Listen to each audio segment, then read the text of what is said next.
Hey everyone, welcome to the Council of Trent podcast. I'm your host, Catholic Answers apologist Trent Horn, and it's been nearly 80 years since the United States dropped 2 atomic bombs on Japan during the end of World War II. Those would be the bombings of Hiroshima and Nagasaki. In today's episode, I want to talk about whether this action was moral or whether it was gravely immoral, and that's still controversial among many Catholics. But before I do that, I hope you'll like this video, subscribe to our channel, and support us at TrentHornPodcast.com. No jokes about that because, well, today's topic is pretty grim. So let's put out some facts about the bombings, and then I'll give a moral analysis. So on August 6th and 9th, 1945, the United States detonated 2 atomic bombs over the cities of Hiroshima and Nagasaki, respectively. The bombings killed between 129,000 and 226,000 people, most of whom were civilians. It's the only use of nuclear weapons in an armed conflict. Japan surrendered to the Allies on August 15th, 6 days after the bombing of Nagasaki. This reenactment from the BBC does a good job of dramatizing the bombing itself and showing how the bomb exploded in the air over the cities of Hiroshima and Nagasaki to cause maximum damage. About half the victims were killed during the first day of the bombing, and the rest died of burns, infections, and radiation poisoning over the next few months. Here's how one survivor of the bombing describes the aftermath. They saw things no person should witness. There were already a number of people that were dead along the roadside. People were burned, suffering, and begging for a drink of water. Some of the injuries were so severe that, for example, people with burns, their skins would be dripping from their bodies.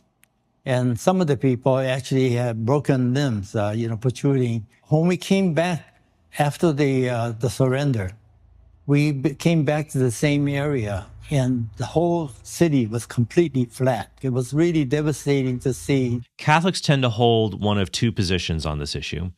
Recent popes like Francis, Benedict, and John Paul II have condemned the bombings and have often prayed at the site of the attacks when they visit Japan. Catholic theologians who criticize the bombings cite St. Paul's condemnation of the idea that we can do evil, that good may come. That's in Romans 3:8. And the Second Vatican Council, which says, any act of war aimed indiscriminately at the destruction of entire cities of extensive areas along with their population is a crime against God and man himself.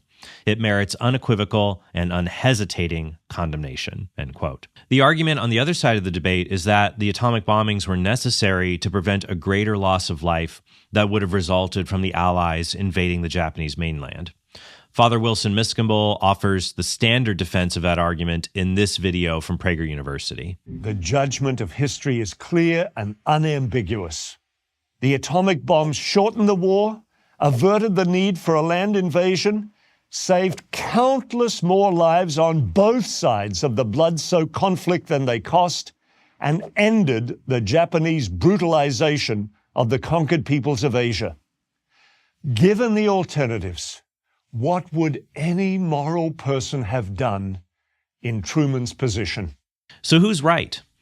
I side with Catholic philosophers like Father John Ford, Elizabeth Anscombe, and Edward Feser, along with the popes and the magisterium, who say the bombings were not justified because morality does not allow us to do something that is intrinsically evil in order to achieve a good end or prevent a greater evil. Morality allows us to cause bad things to happen under limited circumstances, but it doesn't let us commit intrinsic evils. For example, it's not wrong to bomb an enemy radar station in the middle of the night, even if you know a civilian at the station, like a janitor, will probably be killed. You don't intend the innocent man's death, and you'd be relieved if you found out he just didn't show up to work that night. But you can't intentionally target civilians in a war for the purpose of using their deaths for some greater good. If we say the bombings were justified because they produced the best consequence overall, then we've entered the realm of consequentialist morality, specifically utilitarian morality. Truman's use of the bomb should be seen as his choosing the least awful of the options available to him. If your moral standards boil down to supporting whatever action produces the best outcome, then you'll abandon the idea of intrinsic evils, or actions that can never be done, no matter the consequences. Catholics understand this when it comes to abortion, but often fail to apply it to war. For example, I don't understand Catholics who say you cannot directly kill a child through abortion, even to save the mother's life, but you can use atomic bombs to save soldiers' lives. When it comes to abortion, they'll say that even if both mother and child will die if no abortion is performed, you still can't perform the abortion. Even if you have a choice where 2 people will die and another choice where only 1 person dies, you can't pick the one person if that choice requires directly killing an innocent person. But then some of those same Catholics will say the atomic bombs were justified because it was the only way to prevent more people from dying in an invasion of Japan. They say there was one choice where many people die and another choice where fewer people die. So they simply choose the one where fewer people die, even though that choice involves directly killing innocent people. You can't directly kill an unborn child, even to save his mother's life. You can't directly kill the mother to save the child. But apparently, from their perspective, you could kill many unborn children through an atomic bomb. I'm sure many did die to save many soldiers' lives. It just doesn't make sense. If you embrace this consequentialist morality, by the way, you also lose the ability to call anything a war crime. Because the military could always say, yeah, that was bad, but we were just trying to save lives by ending the war sooner. These could be things like exclusively targeting civilian populations or centers like hospitals or preschools, torturing prisoners of war to get information or to pressure the enemy to surrender, purposely destroying religious or cultural artifacts to reduce enemy morale. The list goes on. The United Nations says that one kind of war crime includes intentionally directing attacks against the civilian population as such, or against individual civilians not taking direct part in hostilities, end quote. We're better at recognizing war crimes when they're committed against us. For example, imagine if the Nazis had dropped an atomic bomb on Pittsburgh. Would we have considered that just another battle in the war that was meant to hinder our steel production? Or would we have called it a war crime that was meant to terrorize American citizens? And here's 2 other examples from the conflict with Japan. Between 1944 and 1945, Japan sent 1,000 balloon bombs into the jet stream with the goal of starting forest fires in the U.S. and causing panic. Now, the U.S. Office of Censorship was aware of the bombs' panic-inducing potential and concealed news reports about them exploding on American soil.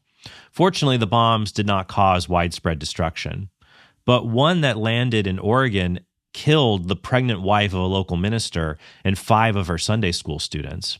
They were the only American civilian casualties in the continental United States during World War II. Do you feel that it was wrong for the Japanese to send a bomb over to the U.S. for the sole purpose of causing fear, widespread destruction like forest fires among civilians?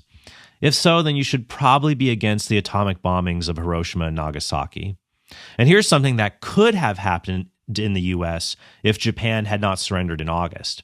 In 1945, the Japanese Surgeon General Shiroishi planned to release balloons and bombs carrying plague-infected fleas over California coastal cities in an attack called Operation Cherry Blossoms at Night. One of the experiments involves testing the effects of bubonic plague on humans.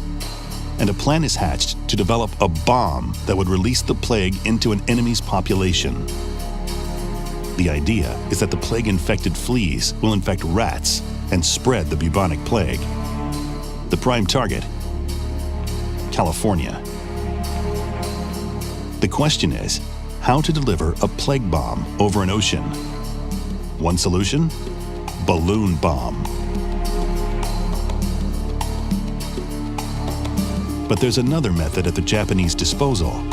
The bombs can be carried by aircraft launched from submarine aircraft carriers.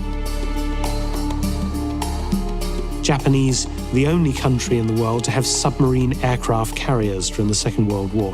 And this really was a very serious threat. These planes could be fitted with these special ceramic bombs and used to bomb Los Angeles, San Francisco, San Diego.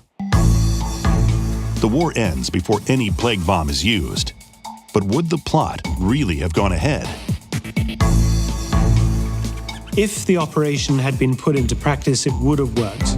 And I think the devastation caused in American cities would have been truly terrifying. Thousands of people would have been infected with plague. Operation Cherry Blossoms at Night is probably one of the least known but most amazing and potentially horrendous operations undertaken by any of the belligerent powers in the Second World War.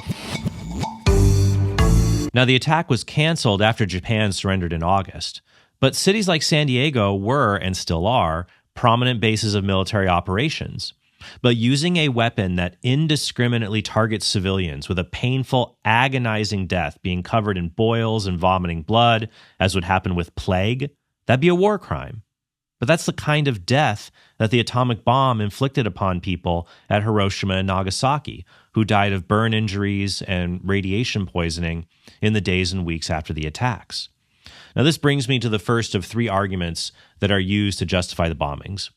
The first is that Hiroshima and Nagasaki were fair game because they had extensive military installations, and so the civilian deaths were a tragic unintended effect of attacking a legitimate military target. Truman sought to bomb Hiroshima and Nagasaki, two major military industrial targets, to avoid an invasion of Japan, which Truman knew would mean, in his words, quote, an Okinawa from one end of Japan to the other, end quote. But the killing of civilians in these cases was an intended effect of the bombs. This can't be justified under double effect. If the cities had been evacuated for some reason, a different target would have been chosen. Declassified documents show that planners were advised, quote, to neglect location of industrial areas as pinpoint target, since such areas are small, spread on fringes of cities and quite dispersed, and to place first gadget, bomb, in center of selected city for complete destruction. Now, you could justify using an atomic bomb on a naval fleet, for example, where civilian casualties are minimal. But at Hiroshima and Nagasaki, 90% of the casualties were civilians, which makes sense because the bomb was dropped on the center of the city. One document from the Truman Archive says, all major factories in Hiroshima were on the periphery of the city and escaped serious damage. At Nagasaki, plants and dockyards at the southern end of the city were left intact. Another memo recommended that the bomb be used on a dual target, that is, a military installation or war plant surrounded by or adjacent to homes or other buildings most susceptible to damage, and that it be used without prior warning. End quote. While some leaflets warning of bombings had been dropped previously on Japanese cities by U.S. aircraft during the war, it's unclear if the residents of Hiroshima and Nagasaki were warned. But some leaflets did use the atomic bombings as a means to coerce the Japanese to surrender. Here's what one of them said. America asks that you take immediate heed of what we say on this leaflet. We are in possession of the most destructive explosive ever devised by man. A single one of our newly developed atomic bombs is actually the equivalent in explosive power to what 2,000 of our giant B-29s can carry on a single mission. This awful fact is one for you to ponder, and we solemnly assure you it is grimly accurate. We have just begun to use this weapon against your homeland. If you still have any doubt, make inquiry as to what happened to Hiroshima when just one atomic bomb fell on that city. Before using this bomb to destroy every resource of the military by which they are prolonging this useless war, we ask that you now petition the emperor to end the war. So we see here the bombs were used to incite terror and move the Japanese people to pressure their leaders to end the war. That's terrorism, and it's wrong. The second argument is that the atomic bombs were not weapons that indiscriminately targeted civilians. People say that the destruction they caused was on par with other conventional bombs that had been used in previous Japanese air raids. Now, the Catholic philosopher Ed Feser says the following in his reply to George Weigel's use of this argument. He writes, Weigel also notes that the constraints on the bombing of cities set by the just war tradition of moral reasoning had been breached long before the bombing of Hiroshima and Nagasaki. So what? This proves only that those earlier bombings were wrong too, not that the bombings of Hiroshima and Nagasaki were not wrong. End quote. Another argument is that the civilian population was fair game because Japan planned to mobilize all of them to fight the Allies. American General Curtis LeMay defended widespread carpet bombing by saying this: "The entire population got into the act and worked to make those airplanes or munitions of war. Men, women, children. We knew we were going to kill a lot of women and kids when we burned a town. Had to be done." The Japanese government had mobilized a large part of the population into a national militia which would be deployed to defend the home islands. But as Fazer notes, Japanese civilians had not yet been mobilized to be soldiers at this time, even if there were a plan to do that in the future. They were just civilians going about their daily lives amidst a conflict they had no responsibility in causing, so it was unjust to directly target them. Imagine also if the Japanese or the Nazis had used this argument to justify bombing or sending biological weapons against American civilians.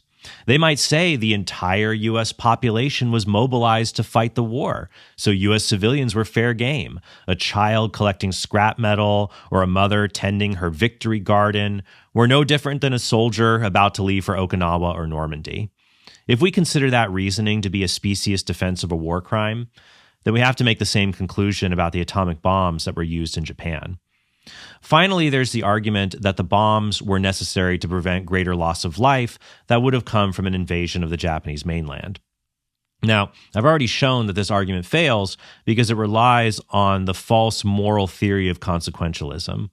If you justify the atomic bombing simply because you want to save the most number of lives, then you open yourself up to justifying a whole host of other evils as well in the name of things like utilitarianism. But another reason to be skeptical of this argument is that there's good reason to think the bombings were not necessary to end the war. After all, the Japanese refused to surrender even after attacks on other cities, attacks that were more destructive than the Hiroshima and Nagasaki bombings. Why would we think that the bombs would cause them to surrender in this case when they had weathered far worse attacks? It was only the dropping of the atom bombs that allowed the emperor and the so-called peace faction in the Japanese government to negotiate an end to the war. It's also a fallacy to assume that Japan's surrender was due primarily to the atomic bombings that took place a few days earlier. Declassified documents show that the Japanese were more demoralized by the Soviet Union's declaration of war and their surprise invasion of Manchuria, an area of China that Japan controlled. That was the element that made them consider surrendering. Now, one of Japan's sticking points in a surrender would have been their desire to keep their emperor as the head of state. In his autobiography, the U.S. Secretary of War, Henry Stimson, said, "It is possible a clearer and earlier exposition of American willingness to retain the emperor would have produced an earlier ending to the war." And Admiral William Leahy, the chief of staff to President Truman, an unofficial second in command during the time of the bombing, later wrote the following in his autobiography: "It is my opinion that the use of this barbarous weapon at Hiroshima and Nagasaki was of no material assistance in our war against Japan. The Japanese were already defeated and ready to surrender because of the effective sea blockade and the successful bombing with conventional weapons." End quote. One thing motivating the bombings may have been a desire to pay back what happened at Pearl Harbor in 1941. President Harry Truman seemed to insinuate this kind of attitude when he announced the bombings in a broadcasted speech. "A short time ago, an American airplane dropped one bomb on Hiroshima and destroyed its usefulness to the enemy. That bomb has more power than 20,000 tons of TNT. The Japanese began the war from the air at Pearl Harbor. They have been repaid manyfold, and the end is not yet." One magazine poll taken 2 months after the war ended showed that 1 in 5 Americans wished that more atomic bombs had been dropped on Japan before they surrendered. This shows that millions of Americans viewed the bombs primarily as a retributive punishment for the Japanese attack on Pearl Harbor, and only secondarily as a deterrent to stop the war. But we shouldn't retributively punish civilians for something that happened in a war. And this debate isn't about something that just happened 80 years ago. It's about the broader principle of respecting human life even in the hell that is war. We have to be careful about allowing war to destroy what is good in us and turning a desire for justice into a lust for vengeance, or letting war destroy us entirely. The argument that the atomic bombs were necessary to save more lives overall, that argument becomes difficult to make because now what if atomic bombs could destroy humanity entirely? Think about all of the nuclear scares that we've faced since the dawn of the Cold War. Here's an interview with one of the bomb's most famous creators, J. Robert Oppenheimer, who was portrayed recently in the film Oppenheimer, describing how he and others justified their work on the atomic bombs. As you watch the interview, note the tears welling up in his eyes as he talks about the justifications and the implications of this dreaded device. And that on the whole, we were inclined to think that if it was needed to put an end to the war and had a chance of so doing, we thought that was the right thing to do. We knew the world would not be the same. Few people laughed. Few people cried. Most people were silent. I remembered the line from the Hindu scripture, the Bhagavad Gita. Vishnu is trying to persuade the prince that he should do his duty, and to impress him takes on his multi-armed form and says, "Now I am become death, the destroyer of worlds." I suppose we all thought that one way or another. Recently, Pope Francis has questioned whether any war can be called a just war. And while the principles of nations defending themselves from legitimate threats is always a valid expression of just war theory, I agree with Eric Sammons from Crisis Magazine that often when we try to apply just war theory to modern conflicts, the justification falls flat. He writes the following: although one could still try to argue that our original attack on Afghanistan was justified in light of 9/11, the expansion of the conflict and its ongoing nature clearly violated just war theory. And this is the one U.S. conflict in my lifetime that best fits the just war theory. The second Iraq War was a disastrous foray of foreign interventionism and score settling. The various U.S. bombings in the Middle East over the years, such as in Syria, clearly violate just war principles, end quote. As I said before, war is hell. It's not glamorous. It's not cool. We should honor those who fought for our freedom in wars precisely because of the horrors they endured. And we should never choose to intentionally inflict those horrors on innocent men, women, and children who never signed up to face them in the first place. Well, I hope that today's episode was helpful for you, and I hope that you have a very blessed day, and I hope that you will pray for peace in our world. Thank you all so much, and have a blessed day.